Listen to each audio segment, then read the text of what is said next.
Bawat pangulo nangakong bubuwagin ng weteng. May naniniwala pa kaya rito? O malinaw na kaya sa lahat na tila hanggang press release lang ito? Virus. Dati, pang tao lang. Sumunod na tinamaan mga computer. Ngayon, pati mga cellphone, may virus na rin. Makisig, gwapo, matikas ang tindig, maganda ang forma. Sa tamang halaga, makakasama mo sila. Ang kanila raw mga parokyano, mga kilalang tao. Samahan niyo akong pasukin ang mundo ng mga male escort. Personal naming inalam. Sinaliksik ang bawat anggulo. Ang detalye ay kinumpleto. Lahat ng yan ay nakatala sa Reporter's Notebook.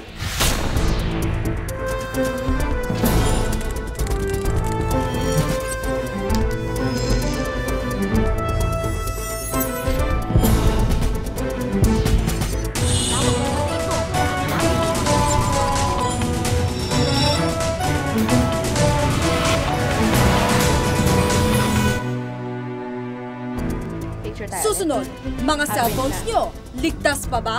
Caribe virus, umatake na. Maliligayang araw ng pagte-text. Matatapos na nga ba? Alamin sa Reporter's Notebook.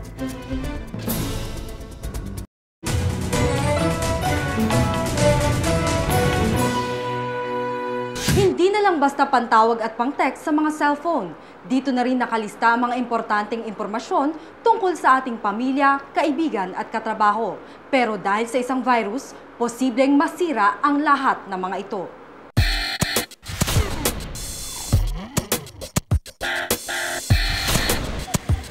Ang mga Pinoy, tila hindi mabubuhay ng walang cellphone. Kahit saan ka lumingon, mayroong abala sa pagtawag o pag-text. Tapos may Bluetooth na rin siya. Ang dalagang si Marian Andrade, hindi lang mahilig sa cellphone. Addict daw siya sa paggamit nito.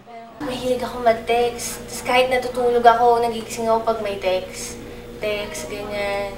Tapos kahit dun ko na-master yung nag-text na nakapikit dahil antok na antok pa ako. Ang mga napagdumaang cellphone ni Marian, hindi raw niya maatim itapon. Buong pagmamalaki pa nga niyang idinidisplay ang kanyang koleksyon sa kanilang sala. Mula sa mga luma hanggang sa mga pinakabagot high-tech na cellphone ngayon, meron siya. 1990s nang unang pumasok ang teknolohiya ng cellphone sa bansa. Ngayon, umaabot na sa 27 million ang cellphone subscribers sa bansa. Bawat segundo, mahigit 2,000 text messages ang ipinapadala. It became a very popular messaging medium kasi dito naman hindi masyadong popular in email, tapos medyo I think it became easier to use than email and even normal mail kasi from phone to phone mas mabilis ang transmission. Inaasahan ding patuloy na mamamayagpag ang telecom industry sa bansa. Sa tayangan ng Globe at Smart, sa susunod na taon, aabot na sa kalahati ng populasyon natin o mahigit 40 milyong Pilipino ang magkakaroon ng cellphone. Nakasalalay din sa cellphone ng buhay ni Allen Abordo, isang working student. Sa umaga ay nag-aaral siya ng kursong engineering sa UP Diliman. Pero sa gabi, singer siya sa isang banda. Ayon kay Allen, ang cellphone ay hindi lang burloloy sa kanyang buhay. Kailangan niya ito para kumita. Aside from going to school kasi may negosyo kaming magkakaibigan, so almost always talaga dapat connected ako dun sa mga transactions. Para kay Allen, ang Bluetooth ang pinaka-importanting cellphone technology. Kung nagpapadala ng messages or let's say mga pictures, Bluetooth lang ginagamit namin. Hindi naman nagpapaiwan ng Pilipinas sa bilis ng pag-usad ng teknolohiya sa cellphone. Taon-taon, lalong nagiging high-tech ang mga cellphone. Mayroong cellphones na may hands-free device, radyo, MP3, colored cellphones, MMS, fax, internet, camera, at marami pang iba. Dahil sobrang high-tech na ang cellphones, para na ring computer ang mga ito. Pero habang dumarami ang features ng cellphones, dumarami rin ang mga problema nito. Gaya ng computer, mayroon na ring virus ang cellphones. Ito ang tinatawag na Caribe virus, ang kauna-unahang virus sa cellphone. Nitong Hunyo lang ito nadiskubre ng mga eksperto. Itong particular na virus na to, it's kumakalat siya through Bluetooth. So, Bluetooth-enabled phones. So that will include like your 3650s and your 7650s, 6600s. Mostly Nokia because it's a Nokia standard actually. Naipapasa ang Caribe virus sa pamamagitan ng Bluetooth. Kapag napasok nito ang isang cellphone, may lalabas sa screen na salitang Caribe. Lilitaw rin ang dialog box na nagtatanong kung gusto mong i-install ito sa iyong cellphone. Kapag tinanggap mo ito, paulit-ulit ng susulpot ang Caribe tuwing bubuksan mo ang iyong cellphone. At kapag nasa cellphone mo na ito, agad itong maghahanap ng ibang cellphone na hahawaan ng virus. Saan nagsimula itong virus sa cellphone na tinatawag na Caribe? Gawa siya ng isang virus writing group. Mostly Spanish yung mga members niya, but it has members from globally also. Meron yung from Russia, from Germany, some other areas. Come in, come out, parang group yan eh. Kung may bagong technology, gusto nila sila mauna gumawa ng virus para doon. Isa si David Baki sa mga nabiktima ng Caribe virus. Inis na inis si David dahil halos hindi na niya magamit ang kanyang cellphone mula nang pasukan nito ng virus. Maya't maya raw kasi ay nauubusan nito ng baterya. Napansin ko na ng lately na kahit isang phone ko lang, kahit kaka-charge ko lang, pag may tumawag sa akin, pag nakausap ko, siguro seconds or pinakamahaba ng 1 minute or 2 minutes, mamamatay na siya.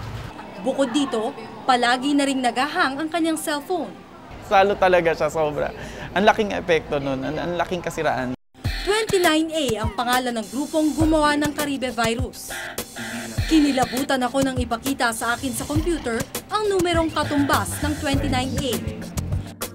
Nang hanapin ko sa internet ang impormasyon tungkol sa mga virus maker, halos lahat sila satanista o antichrist ang mga logo.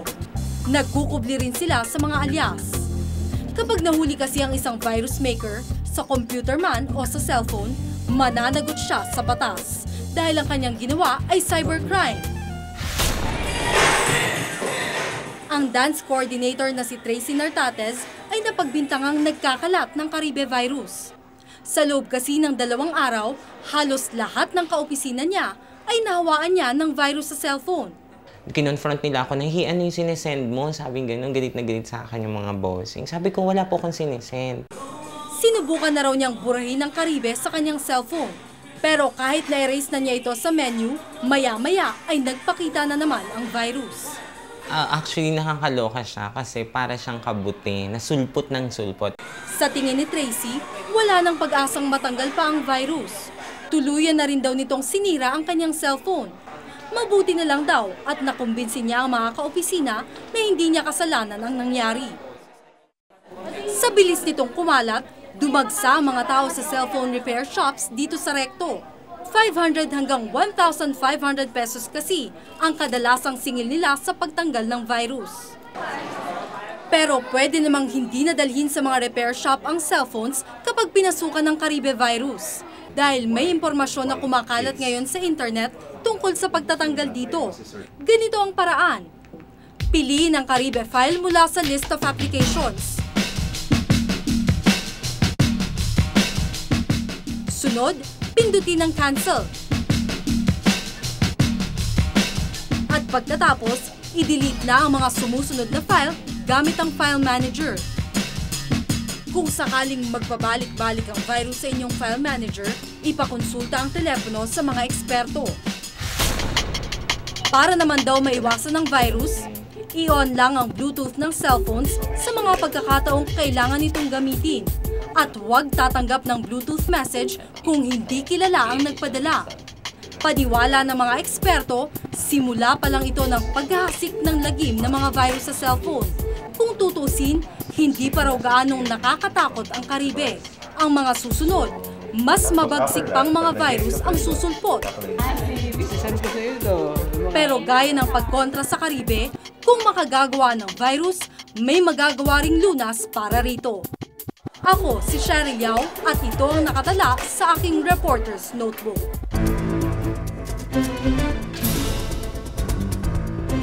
Ang mga male escort at ang kanilang mga kliyente nakalista sa Reporters Note.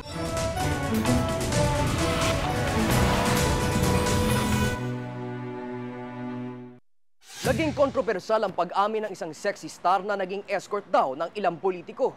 Pero nadiskubre namin na hindi lang pala mga babae ang kinukuha bilang mga escort kundi maging mga lalaki rin. Ang kanila raw mga parokyano, mga kapwa lalaki na nasa politika.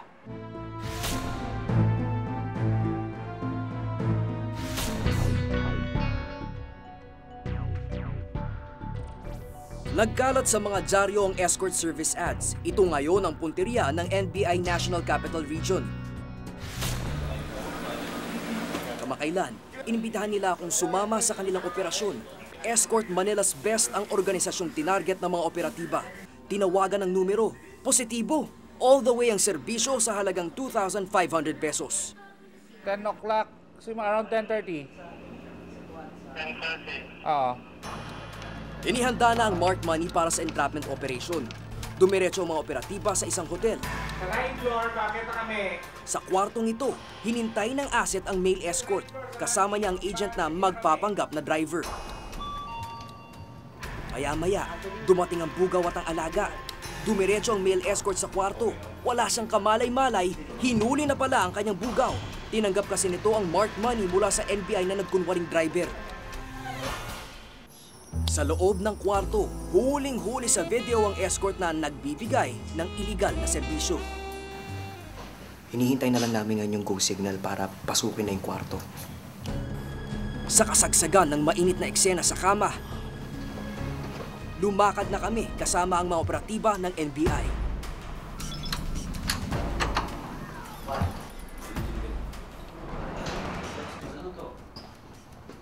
Bihis ka pa rin. Bibihis ako, sandali lang.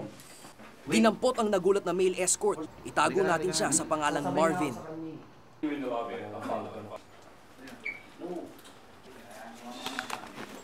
Mula sa hallway hanggang elevator, pumapalag siya sa takot. Sasakit na rito, ano?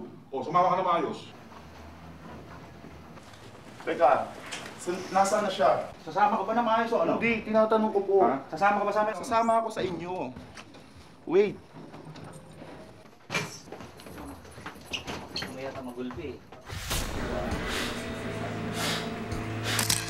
Naunang dinala sa NBI ang bugaw na si Rene Pangilinan.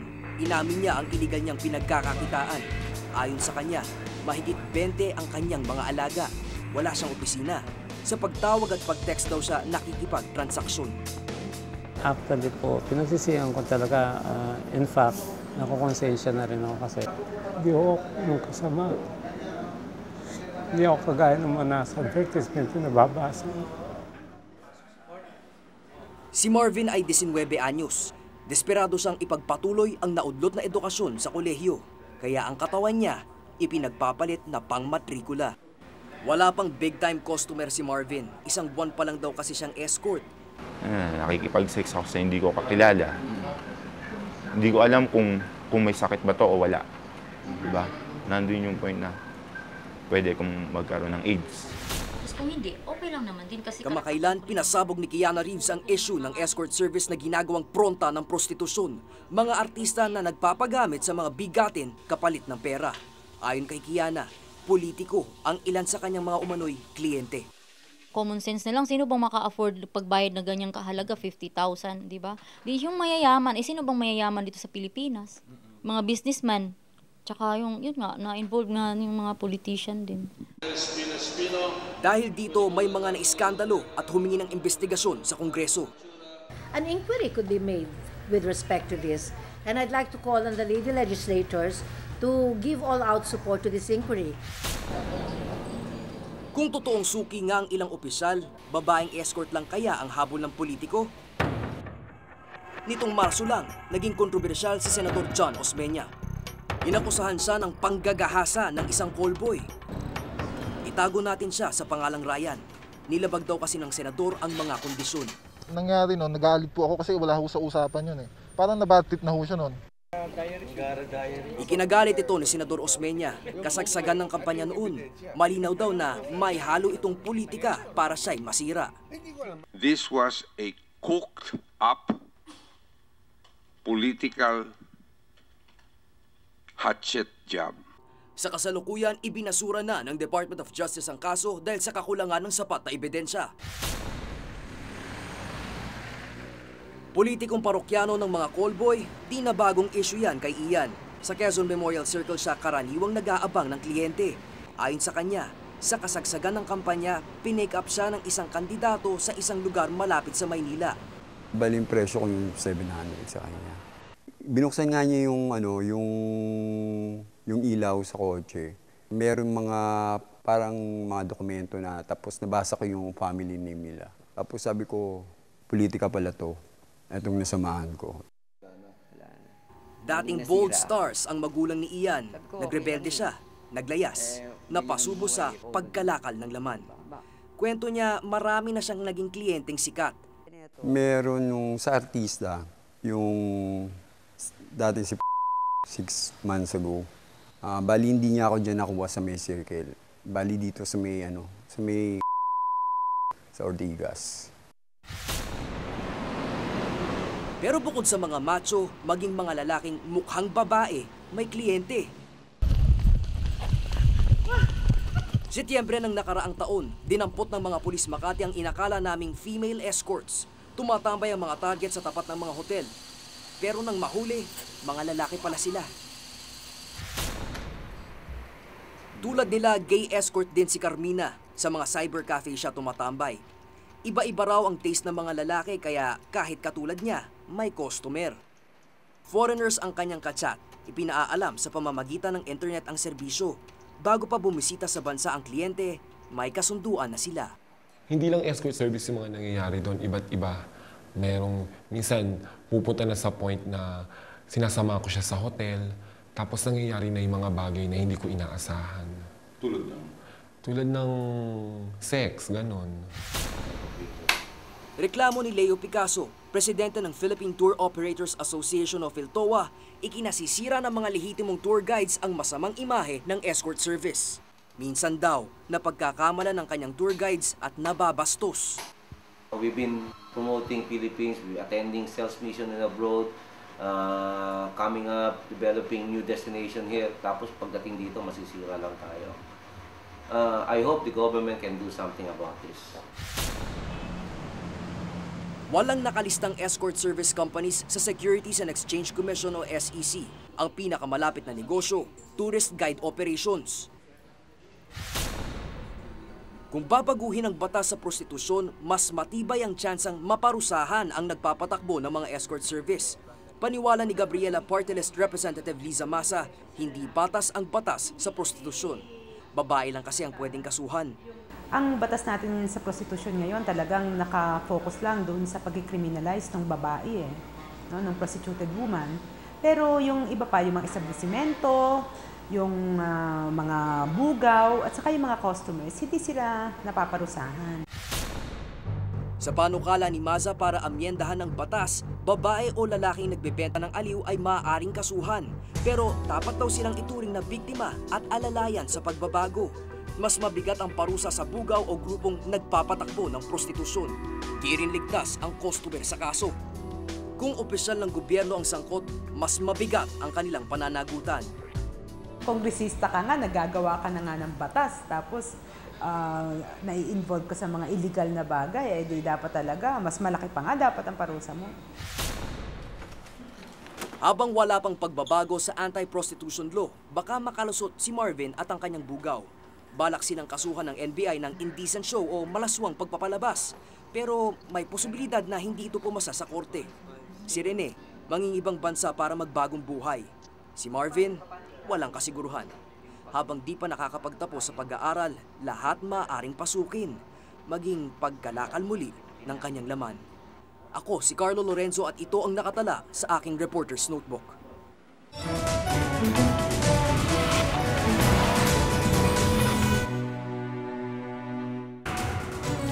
Susunod, Weteng buhay na buhay pa rin sa aking Reporter's Notebook.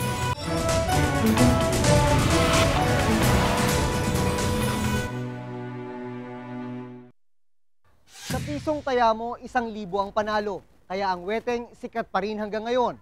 Bawat pangulo, bawat hepe ng PNP, nangakong bubuwagin ang sugal na ito.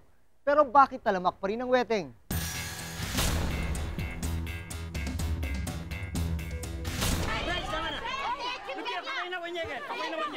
Nitong Hulyo, isang hostage-taking ang naganap sa Pampanga. 2 bata at 2 kasambahay ang ginawang bihag ng sospek. Ang sinasabing ugat ng insidente, weteng. Natunugan daw ng sospek, nalilikidahin siya dahil sa pagtalikod sa dati niyang boss na wetting lord at pagsuporta sa karibal nito sa iligal na sugal. Nang hostage raw siya para protektahan ang sarili. Weteng din ang ugat ng pagkakatalsik sa Malacanang ni dating Pangulong Estrada. Bunga nito, naghigpit daw sandali sa weteng, pero ilang buwan lang na mayagpag na naman. Sa isang probinsya sa Northern Luzon, may nakapag-tip sa amin tungkol sa weteng. Ito ang aming nasaksihan. Gamit ang hidden camera, pinasok namin ang isang bulahan ng weteng. 3 beses daw sa isang araw ang bulahan dito. Walang day off. Si Mang Jojo, isang kubrador ng weteng sa Pangasinan. Dala ang maliit na listahan at ballpen. Araw-araw siyang umiikot sa kanilang lugar para magpataya. Sa isa pang lugar sa probinsya ng Bulacan, isang kubrador ang naabutan naming nagbibigay ng kanyang mga pataya sa isang kabo. Sa sistema ng weteng, ang kabo ang tila supervisor na nangungulekta ng taya. 14 na taon ng kubrador si Ka Andres. Kung maniniwala ka, noong buwan Abril nagpatama ako 12 beses. Pinakamahin ako patama, 4,000. Sa isang patama ko, akin yung 650. Minsan na raw siyang nahuli ng mga pulis habang naglilista ng mga taya sa kalsada. Yung kubra kong meron 200, mahigit, kinuha. Kinuha yung ballpen ko, kinuha. Lahat ng gamit ko, kinuha. Tapos nakulong kami 5 araw. Ang kabo raw ang ipinapadala ng wetting lord para ayusin ang kaso ng mga nahuhuling kubrador. Kaya paglabas sa kulungan, balik uli sa pagpapataya si Ka Andres. Minsan na rin daw napatigil ang operasyon nila. Pero konting pakiusap lang sa mga may kapangyarihan, balik agad ang weteng. Tumigil kami halos 1 buwan dahil sa kainitan. Bawa, talagang may pitang order ng presidente. Initigil naman pagka talagang halos tinuhuli ng lahat ng mga bangka o presidente ng bolahan. Paano mo nakakabalik? Yung medyo malamig na at nagkakaroon na naman ng negosasyon na para mag-umpisa uli kami. Maging sa Kamaynilaan, buhay na buhay pa rin ang sugal na ito. Papunta kami ngayon sa isang lugar dito sa Metro Manila kung saan may nangyayari pa ring bulahan ng weteng. At ito'y patunay na sa kabila ng mga sinasabi ng mga otoridad, talamak pa rin ang iligal na weteng dito sa Metro Manila. Ito si Aling Marcia, kubradora sa barangay niya. Nakulong na rin siya dahil sa weteng. Pero di tulad ni Mang Andres, na isa ring kubrador sa probinsya ng Bulacan, walang wetting lord na sumuporta sa kanya. Na may hinahabol ang pulis. Nadaanan niya kung may dala akong bag na maliit. Biglang inagaw ngayon ng pulis yung bag kong maliit. Binuksan. Nakita niya yung mga ganito at saka yung pera. Kinuha nila yan. Ayon sa aming source na isang wetting lord sa Southern Luzon, umaabot sa ₱1,000,000 ang nakukolekta mula sa kanyang operasyon araw-araw. Tumanggi siyang humarap sa kamera, pero ikinuwento niya sa amin ang takbo ng weteng. Organisado raw ito. May mga kobrador na nangungulekta ng taya. Ibinibigay nila ang mga patayang ito sa isang bisor na tinatawag na kabo. Ang kabo naman ang nagbibigay ng koleksyon sa table manager na siya namang katiwala ng wetting lord. May mga protektor daw sila sa lokal at pambansang pamahalaan.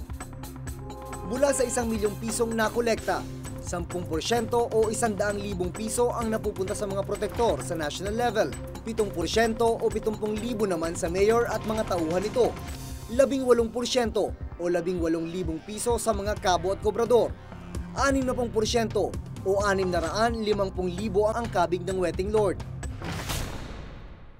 Aminado si dating DILG Secretary Joey Lina na madaling lusutan ang batas laban sa weteng. Ang penalty is fine or imprisonment. Wala namang nagpapakulong . Karamihan yung fine lang ang ini-impose. Kasi alternative naman. Nitong Abril lang, naaprubahan na ang batas na nagpapaigting ng kaparusahan laban sa weteng. Ngayon, pag nagsumbong ka, may reward na. Kung dati-rati ilang daang piso lang ay lusot na ang mga nagweweteng, ngayon pinakamababang sentensya na ang 8 taong pagkakakulong sa mga kubrador, 10 taon naman para sa mga kabo, 12 taon para sa mga manager, at 14 na taon para sa mga financier o wetting lord. Mas matindi para sa mga protektor, 16 na taong pagkakabilanggo. Pero ayon na rin kay Divanadera, mas malaki ang kalaban ng gobyerno pagdating sa weteng. Nakabaon na raw kasi ito sa kultura ng mga Pilipino. Pagka ang kapitbahay mo ay nanalo, siyempre magkakaroon ng gitan yan. Lahat po yan, tataya na kahit na yung pambili na ng ulam, itataya pa rin. Baka sakali manalo, maraming asang may bibili. Politika, ekonomiya at kultura. Ito ang mga itinuturong dahilan ng patuloy na pamamayagpag ng weteng. Kailan kaya mahahanap at may papatupad ng maayos ang isang sistemang tutugon at babalanse sa lahat ng ito? Ako si Jun Federacion at ito ang nakatala sa aking Reporter's Notebook.